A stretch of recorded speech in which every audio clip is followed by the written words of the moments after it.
Halo Sobat Ambis Batuta, kembali lagi bersama aku, Alfred, di video ngobrol seputar perguruan tinggi atau ngopi. Ini adalah part 3, lanjutan dari part-part sebelumnya. Dan pada part ketiga ini, aku akan membahas mengenai seleksi nasional masuk perguruan tinggi negeri atau SNMPTN. Mungkin ada juga yang menyebutnya jalur undangan, karena kriteria utama itu adalah persyaratannya itu, pesertanya itu adalah kelas 12 SMA sederajat dan nilai raport semester 1 sampai 5. Nah, mungkin untuk lebih lengkapnya aku akan langsung sharing ke kalian informasi dari website resminya LTMPT. Aku share screen ya. Nah, aku gak lelah-lelahnya nih untuk ingetin ke kalian bahwa kalian jika mencari informasi mengenai LTMPT langsung aja ke akun ofisialnya LTMPT, baik Facebook, Instagram, Twitter, ataupun YouTube-nya. Dan websitenya juga ltmpt.ac.id. Tidak ada website lainnya yang mengatasnamakan LTMPT, karena inilah website yang resmi, agar kalian terhindar dari hoax yang beredar. Oke, karena tadi udah bahas sedikit mengenai top 1000 sekolah yang mungkin menjadi salah satu indikator SNMPTN, maka kali ini akan menjadi penjabaran atau penjelasan SNMPTN secara luas, secara umum, dan berdasarkan pengalaman aku. Nah, yang pertama itu ada portal LTMPT. Nah, ini tuh portal waktu itu ada pendaftaran SNMPTN sama pendaftaran UTBK. Nah, ini akun aku yang dulu. Aku gak tahu apakah masih bisa apa enggak. Kita coba aja.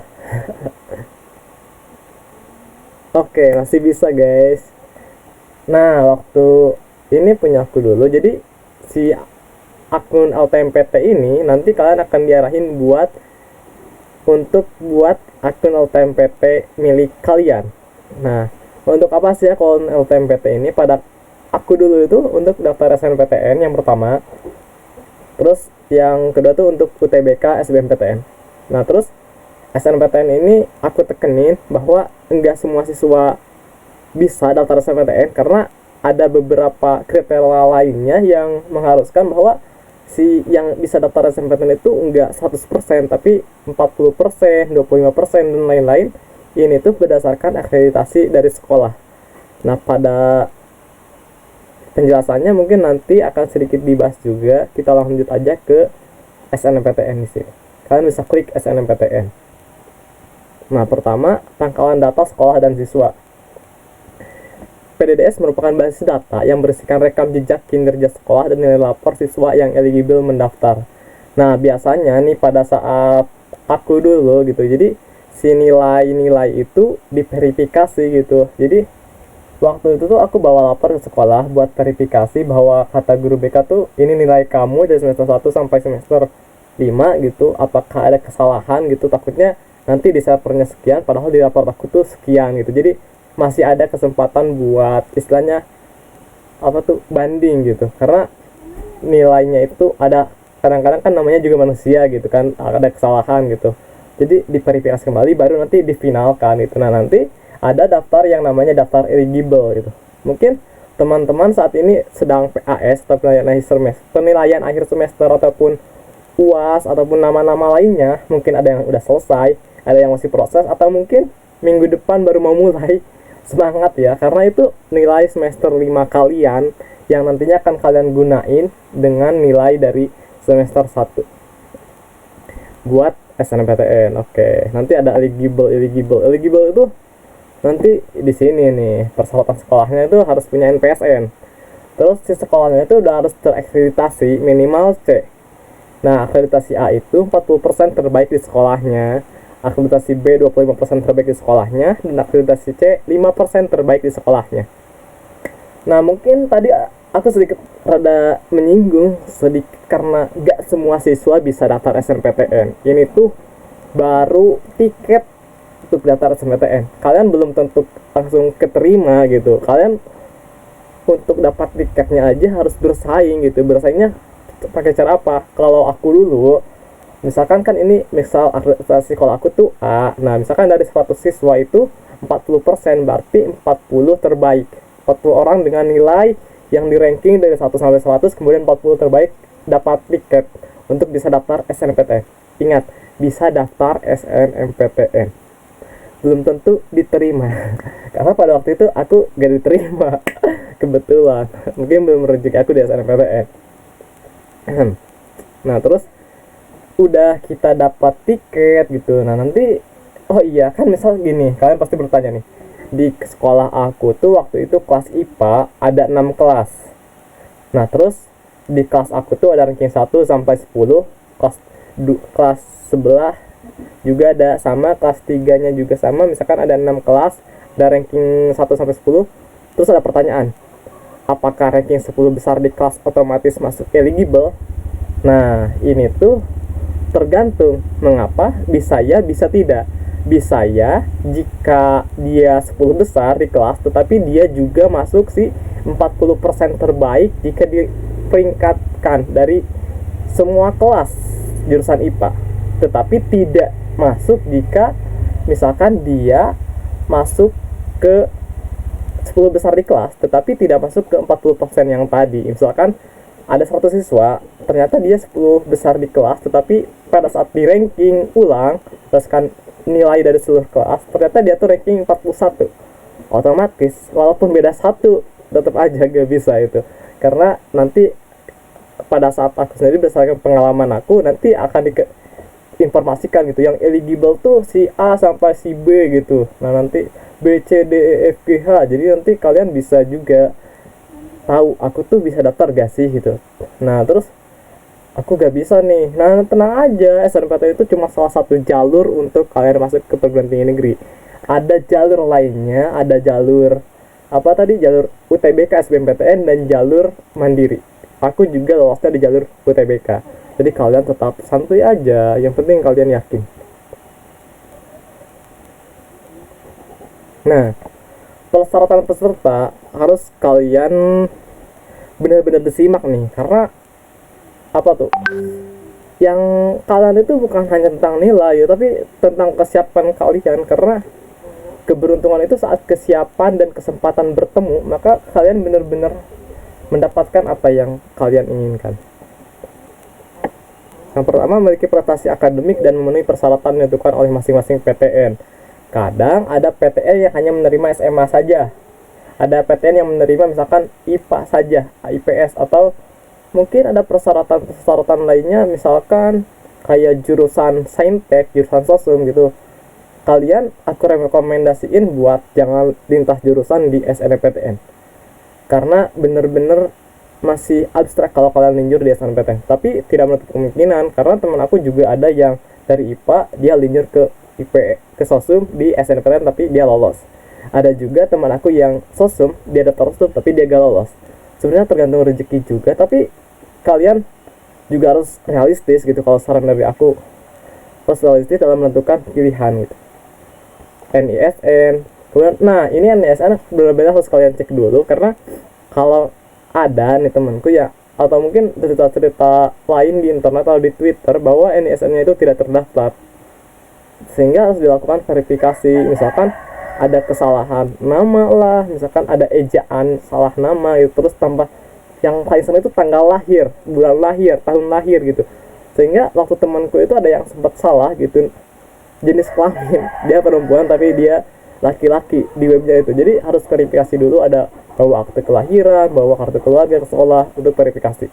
Dan itu harus benar-benar kalian lakuin dari awal mula gitu. Jangan ditunggu di akhir penentuan, karena membutuhkan waktu verifikasi yang tidak sebentar. Kadang 1 hari, kadang 2 hari, tergantung rezeki kalian juga gitu. Kalau ada yang bagus langsung ACC verifikasi habis aman gitu. Kadang-kadang ada juga yang beberapa hari gitu. Karena kan bukan hanya kalian gitu, ada banyak ribuan, mungkin ratusan ribu. Nah terus ada portofolio untuk yang pilih bidang seni dan olahraga. Nah ada beberapa program studi yang mewajibkan kalian mengunggah portofolio. Kayak misalkan kalian seni rupa, mungkin ada foto hasil lukisan kalian, foto gambar kalian gitu. Atau mungkin prodi seni tari, mungkin harus video tari kalian gitu. Dan mungkin ketentuannya diatur oleh perguruan tinggi negeri tujuan kalian. Jadi selain website LTMPT, kalian juga harus mengikuti akun official dari perguruan tinggi impian kalian yang kalian tuju tentunya.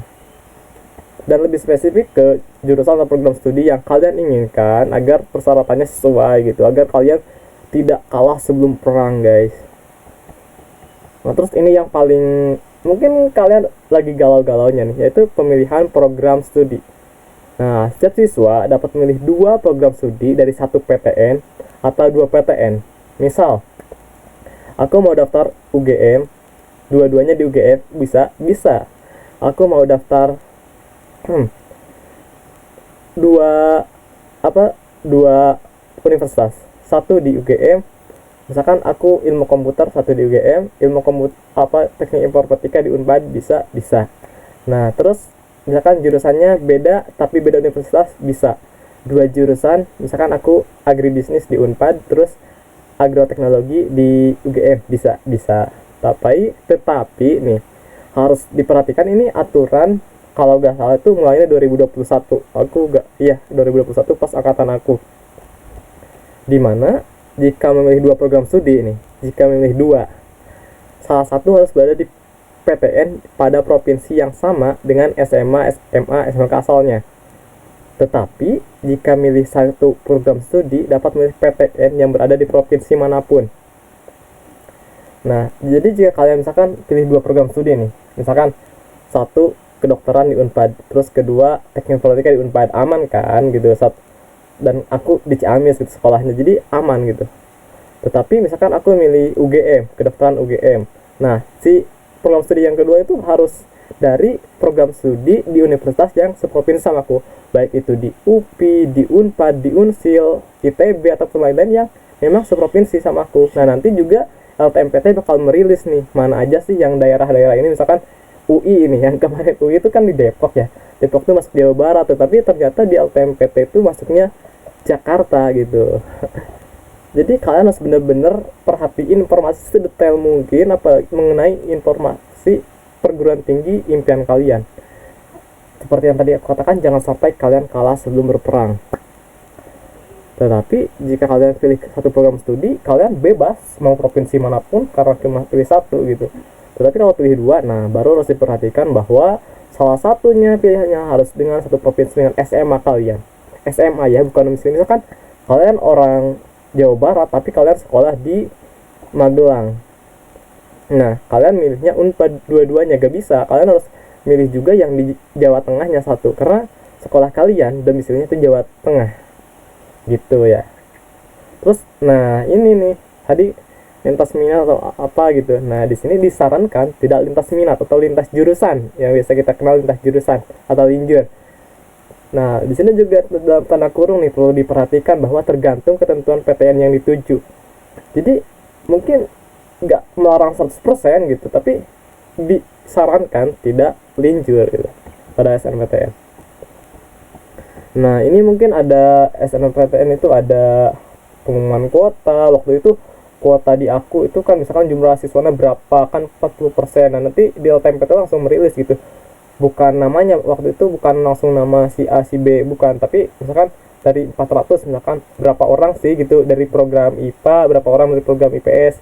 Nah, terus nanti itu tuh baru pas sekolah diolah lagi. Misalkan kuota IPA ada 100 orang misalkan, terus si nilai-nilainya tuh di ranking lagi. Nah, nanti oleh BK itu di ranking yang eligible siapa aja sih gitu, terus nanti baru disesuaiin gitu, diumumin siapa aja sih yang eligible, kemudian bisa daftar SNMPTN. Tetapi perlu diketahui bahwa akun LTMPT siswa mah wajib gitu, walaupun kalian nggak daftar SNMPTN, nggak eligible, tapi akun LTMPT kalian harus buat, mau kalian daftar SNMPTN mau enggak, karena nanti itu penting banget buat kalian mau daftar UTBK SBMPTN. Nah, nanti juga ada pemilihan program studi bagi pendaftar yang dapat memilih paling banyak 2 PTN yang tadi, mau 2 jurusan, tapi harus ada satu yang di provinsi, kecuali cuma milih satu maka boleh di provinsi manapun. Portofolio, terus pengumuman, daftar ulang. Nah, pengumuman kuota tuh 28 Desember 2021. Iya, 28 Desember 2021. Kalian terus pantengin aja akun official TMPT.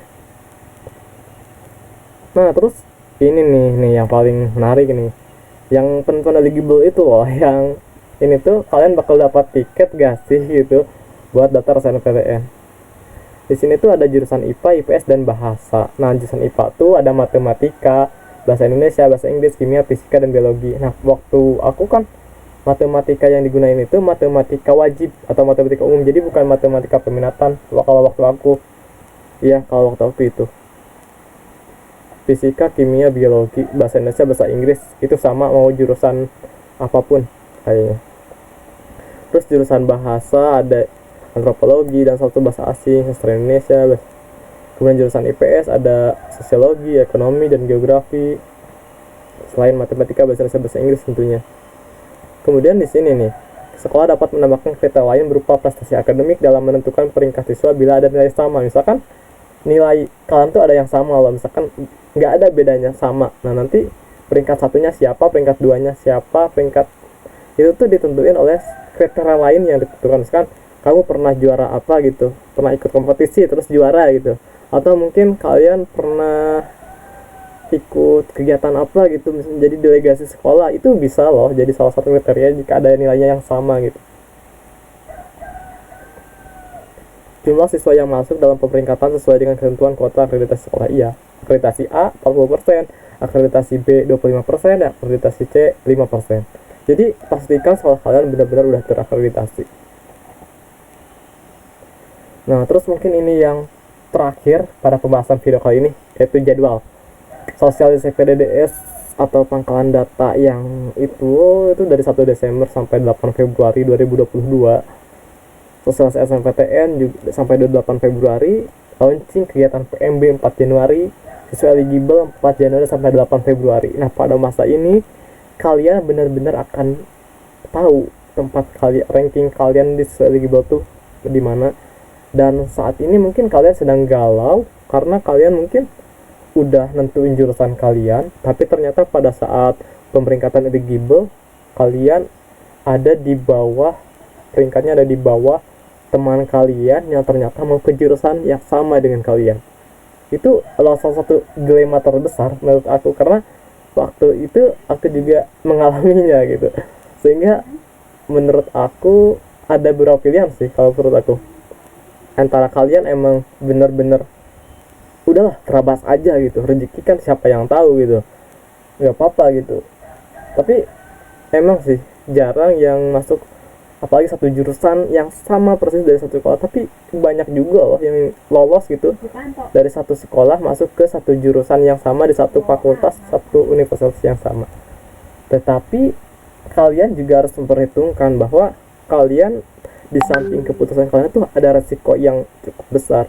Tetapi bukan berarti berarti aku harus ganti jurusan nih terus pasti peluangnya lebih besar. Jangan seperti itu teman-teman. Kalian harus menentukan plan yang benar-benar jurusan yang kalian sukai, karena ini berhubungan nih, ada satu poin penting yang harus kalian benar-benar pikirin dari sekarang, yaitu peserta yang lolos SNMPTN tidak diperbolehkan ikut SBMPTN tahun ini dan tahun-tahun berikutnya.